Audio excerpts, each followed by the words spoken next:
All right, welcome to part 3 of the Art of Core Balance series. So in part 1 and part 2 we talked about a lot, and so we're going to go over a quick review, and then we're actually going to go a little bit more in depth into some of the things that we talked about. And then we'll talk about how to reverse all this stuff with core balance training. We'll talk about the purpose and the method behind it. So muscle imbalances are imbalances in the amount of tension, and we're actually talking about physical tension here, like in a rope.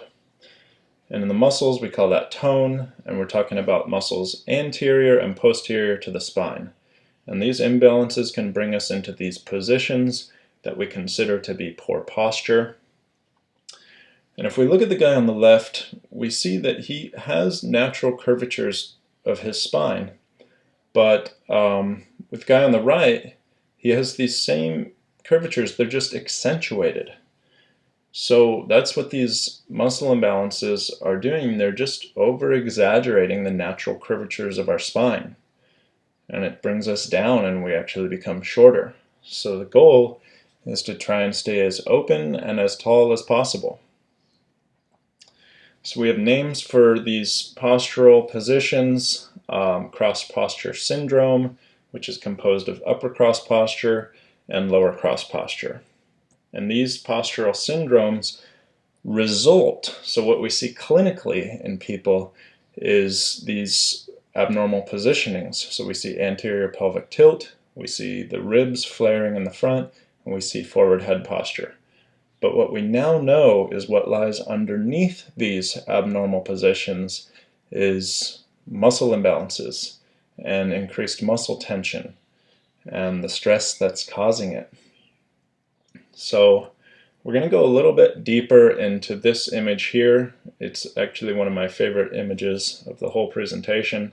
So we're going to talk about what's happening at the level of the joints. So the red all represents muscles here. So this is a hip flexor. It attaches to the leg here, and it attaches actually directly to the spine, to the vertebrae and the discs and all. And its job is to pull the leg up into a hip flexed position. But what's also happening is it's pulling on the spine. It's pulling the lumbar spine, the lower back, forward. And what that's doing is it's bringing the lumbar spine into a relatively backward bending position. Because we're not trying to flex our hips, we're still trying to stand upright, but when we have increased muscle tension in this muscle, it's pulling on our spine and it's being pulled into a position of extension. And what that does is it's basically just bringing the joints a little bit out of alignment. So when our joints are not in the most optimally congruent position, they're not functioning optimally, there's a little bit more friction. And with increased friction, we have increased wear and tear, and that's how we get things like degenerative joint disease and degenerative disc disease. And our bodies try to communicate this to us the only way it knows how, and that's through pain. So that's how we can get back pain from muscle imbalances and increased muscle tension. This muscle here is the same thing. So it's a hip flexor. It attaches to the pelvis and down to the leg, and its job is to bring the leg up into a hip flexed position. But what it's also doing is it's pulling on the pelvis when there's increased tension, and we're not trying to flex our hip, but we're trying to stand upright. It's pulling our pelvis into an anteriorly rotated position, and that's affecting our spine because it's connected to our spine. And it's also affecting our hip joint, bringing it out of an optimally congruent position. And so this stuff can cause hip pain just as well as it can cause back pain. And that's why I wanted to go back to this list. This list, I just wanted to really emphasize that this is not an all-inclusive list. Okay, these muscle imbalances can cause a huge number of chronic conditions, musculoskeletal, and even nerve conditions that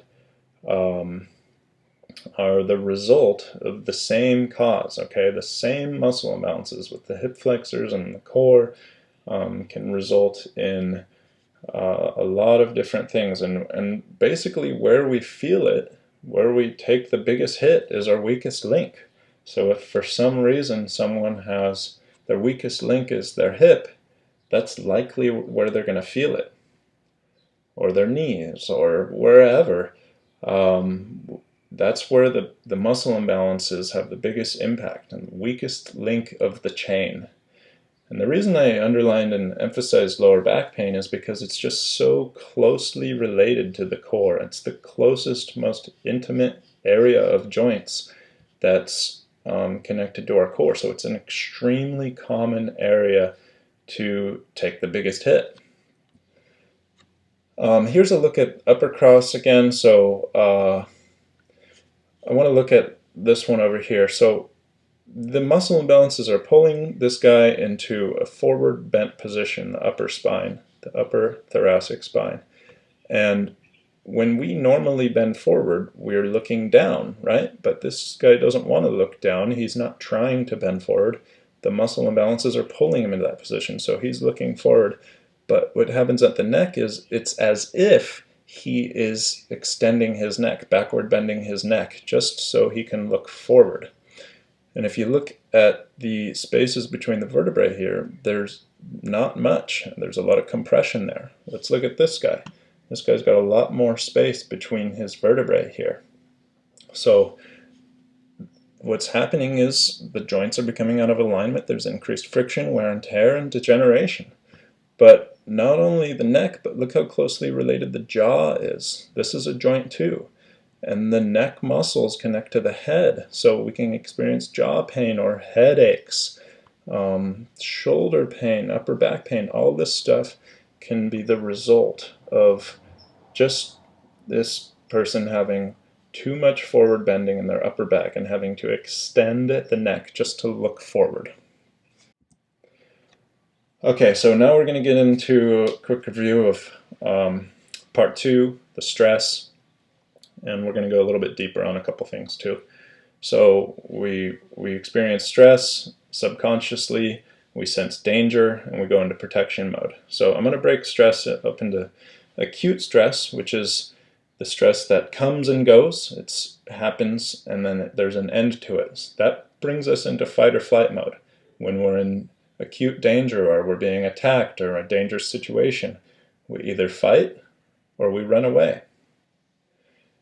But when we experience chronic stress, stress that we cannot run away from or we cannot fight, our bodies still go into protection mode, but it's not fight or flight.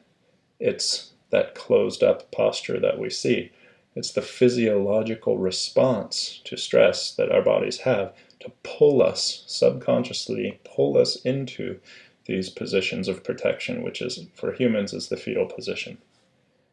And if you want to get a little bit deeper into this stuff, I wanted to recommend this book to you, Why Zebras Don't Get Ulcers by Robert Sapolsky.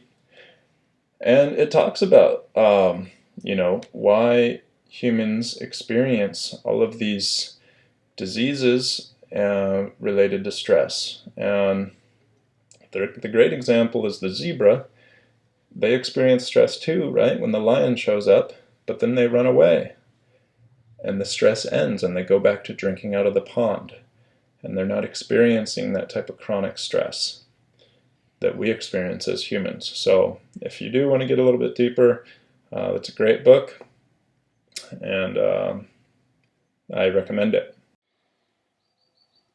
All right, we're going to talk about core balance training now. And before we get into the method, we're going to talk a little about the purpose and the logic behind why core balance training is designed the way that it is.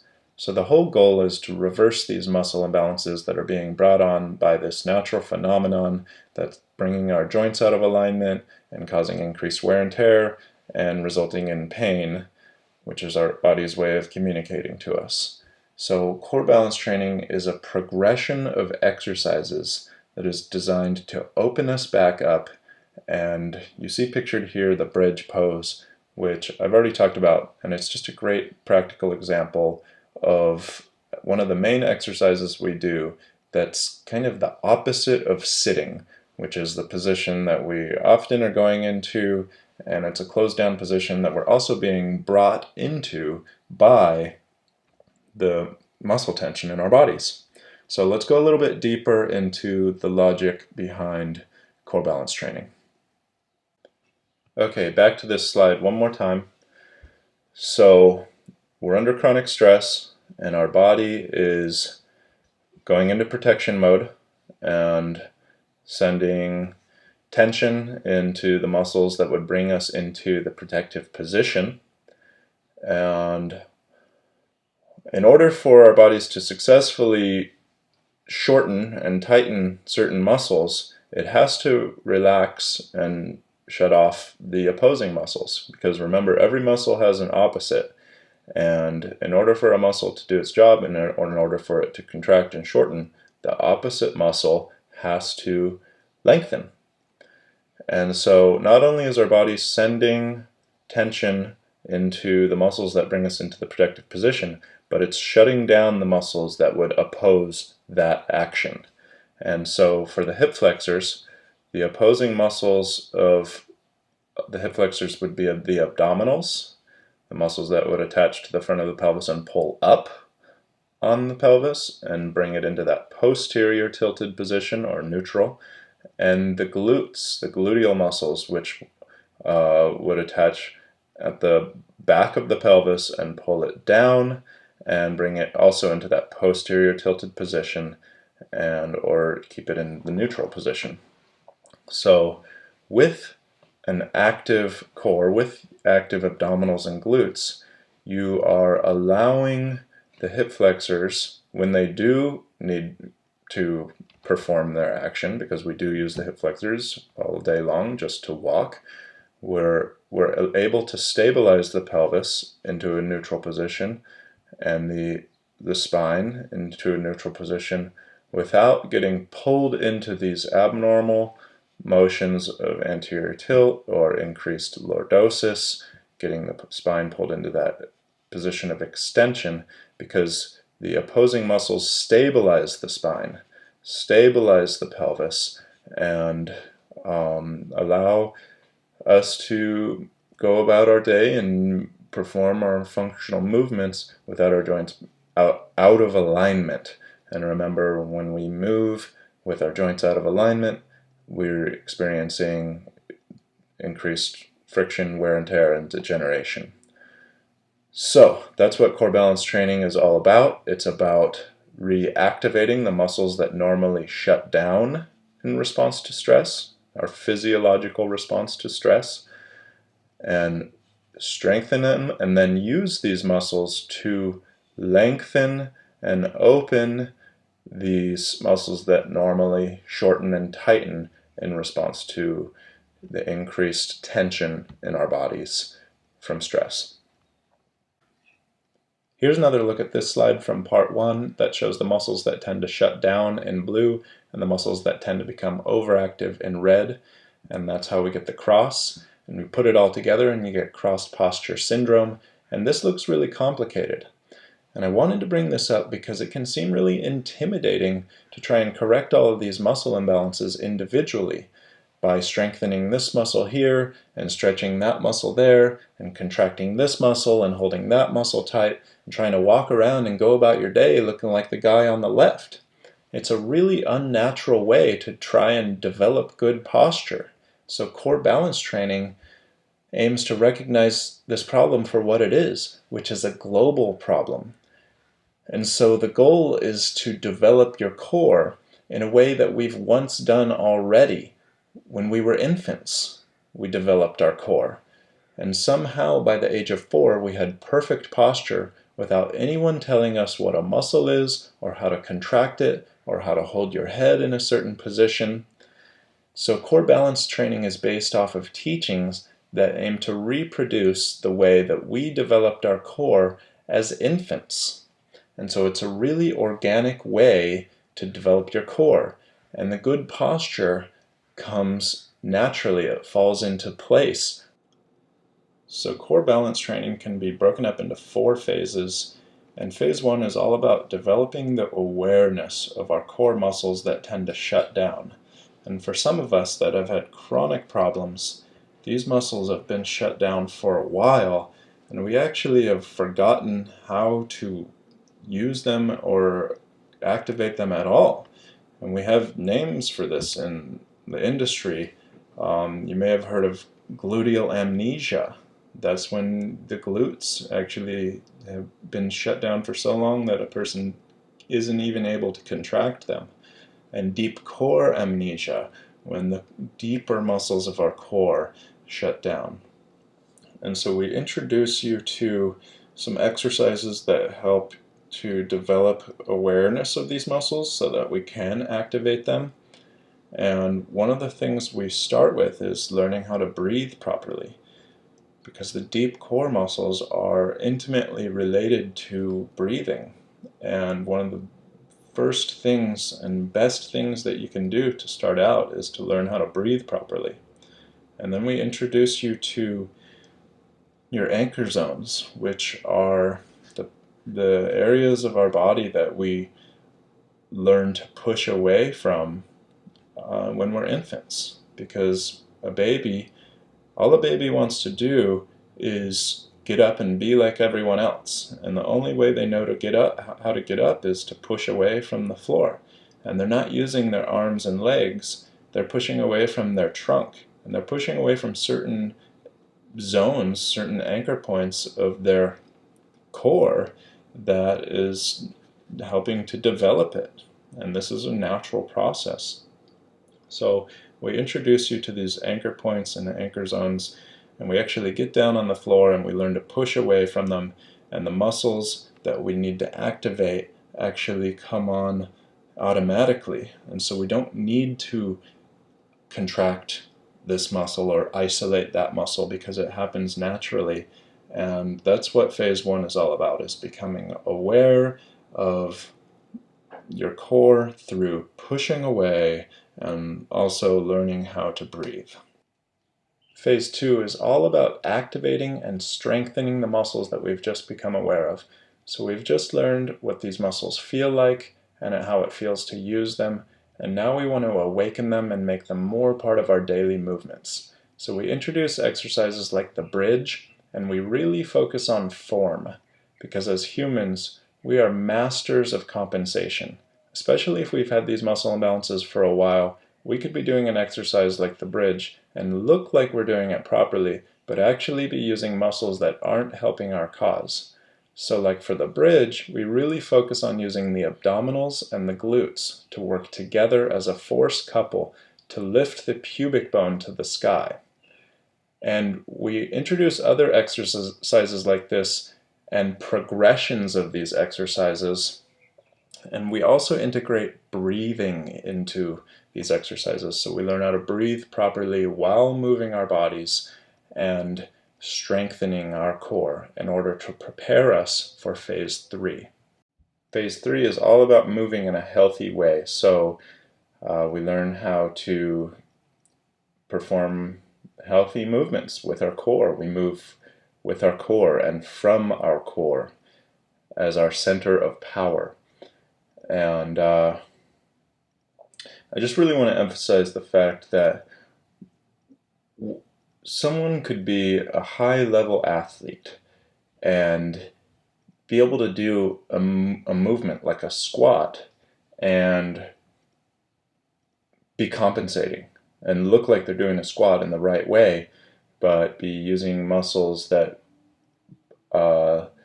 favor their strengths because they have muscle imbalances and certain muscles are stronger than others. They're overusing those muscles to perform a high-level function. So while this is a really important phase, we have to work up to it because we want to make sure we're moving from our core in a healthy way. The core can be a huge source of power, and we want to make sure it's balanced and we're using all of the muscles of the core to perform these actions and motions in a healthy way. So we learn how to stand, how to sit, how to squat, and hip hinge and deadlift and single leg deadlift, how to do a push-up, how to get up off the floor, and do all these functional motions that we need to be able to do to get through life in a healthy way, using our core as a source of power. Okay, and now on to phase 4, which is my favorite phase. This is all about maintenance. So we've reached our goal and we feel balanced. And I say feel balanced because having your core in balance is a state of being. It's not this scientific number that we can measure and reach and say, oh, you've made it, you're there and you're good now. No, it's all about how you feel, and that's why I call it an art. The art of core balance is about reaching a point where you feel good and you know you're moving from your core and you feel healthy and you don't have pain. And so phase 4 is about maintaining that state. And so it's just about doing a quick exercise or two in the morning, 2 to 5 minutes, and then you get on with your day and you're feeling good. It's just like brushing your teeth. We maintain our teeth by brushing them because we eat food throughout the day. Well, we use our bodies throughout the day too, and sometimes in unhealthy ways. So we owe it to ourselves to do a quick maintenance exercise, to open us back up. And depending on what we've done that day, sometimes we want to do it again. If we've spent a long time sitting at a computer or doing something else, phase 4 is all about how you feel. So 2 to 5 minutes a day, and I find it to be the most fulfilling phase.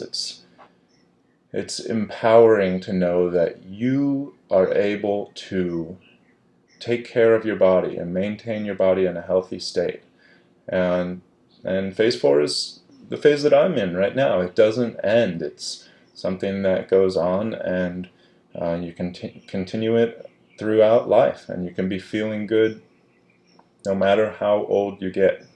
So it's really empowering to know that you can keep your body in a balanced state, and you have the tools and the knowledge and the skills to do so.